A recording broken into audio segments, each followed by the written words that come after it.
This is the Nukeproof Mega. At 160 millimeters of rear travel and 170 millimeters of front travel, it finds itself sitting in one of the fastest growing bike categories in recent years.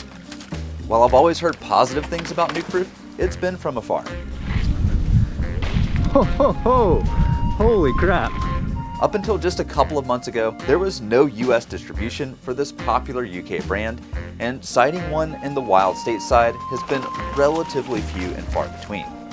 So when the opportunity came up to get this bike in for review, I was looking forward to checking it out to see how it stacked up against its other hard-charging Enduro counterparts.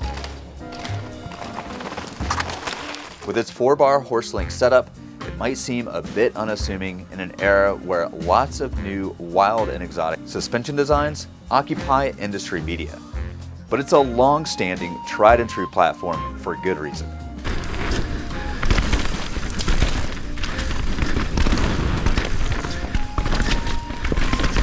The Mega is horse-link done right, and, spoiler alert, this is hands down the most fun I've had on a bike this capable.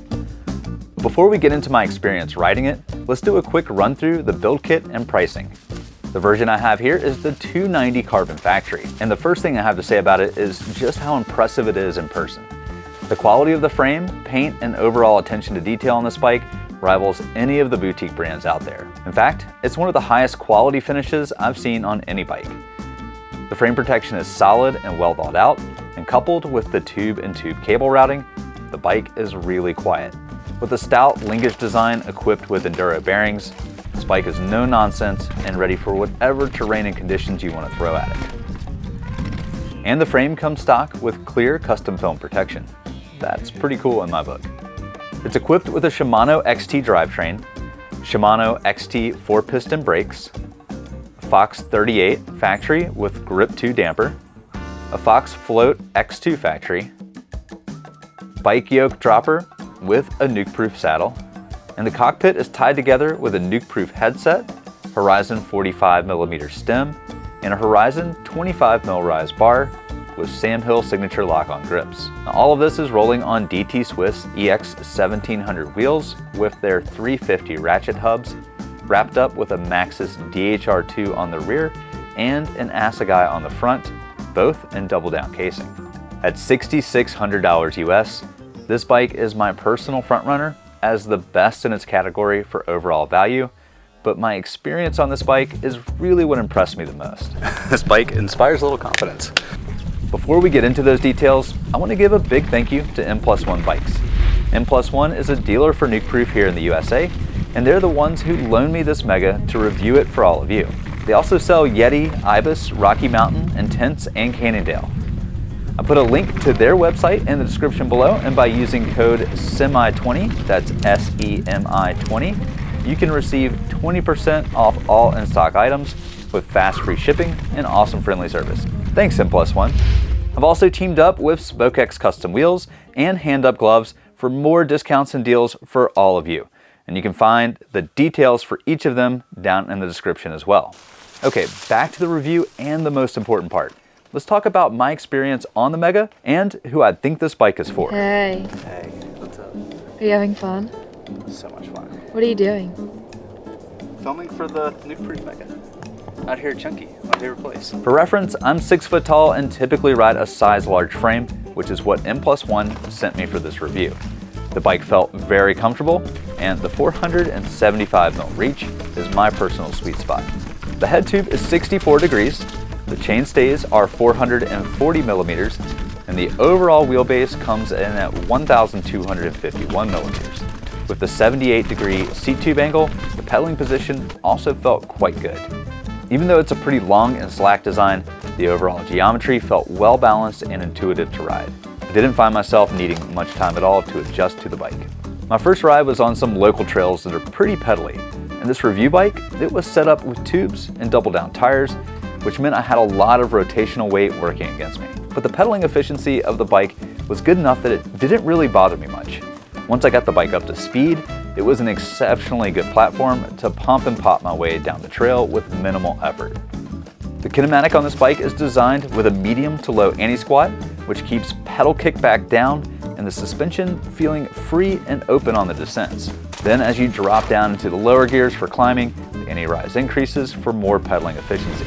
It's not the firmest pedal platform out there on the climbs, but it's plenty efficient while offering more traction and tracking for those techier uphill sections. I think it's the ideal balance for a bike in this class. What really stood out to me the most about this bike was its ability to not only provide a ton of stability and maintain speed in the chunky stuff, but it's also really playful and easy to get light and jump around on.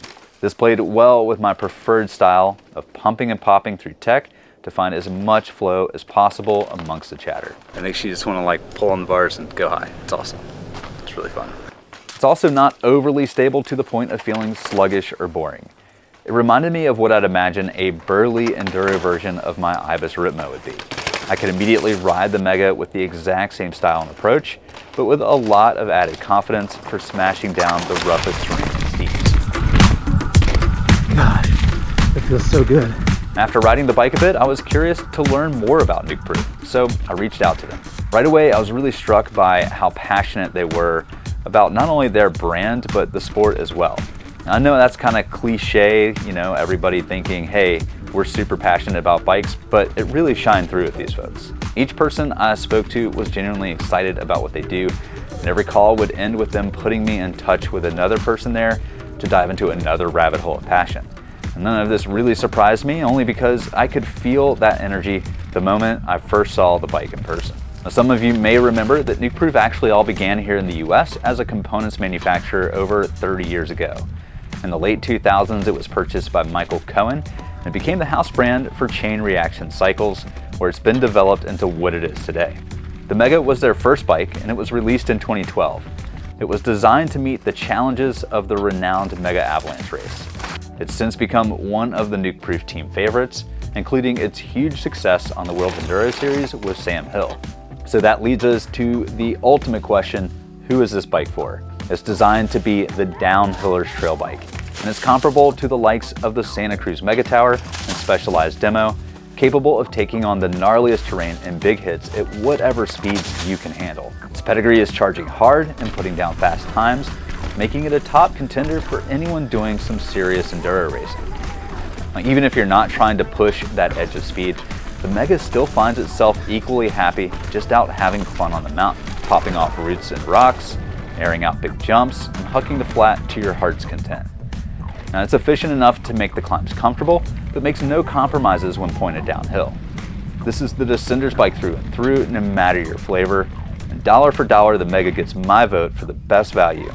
But even price aside, it's my pick for the most fun, fast, and versatile bike in its class that I've ridden to date. This bike has so much pop, it's so unexpected. I've had some of my best days on the bike all winter aboard this Mega, and I was honestly sad when the time came to send it back. If you're looking for a really capable enduro machine, but you want to get the most fun out of it as possible, definitely consider putting this one at the top of your list. Good day. Good day out here in the chunk. The chunky chunk of Raccoon. I like it. If this Mega sounds good to you, but just a tad bit more bike than what you're looking for, check out this video here about my current daily driver that's slightly less burly, but great for all-day epics in the mountains. Well, thanks for joining me today, and until next time, I hope to see you out on the trail.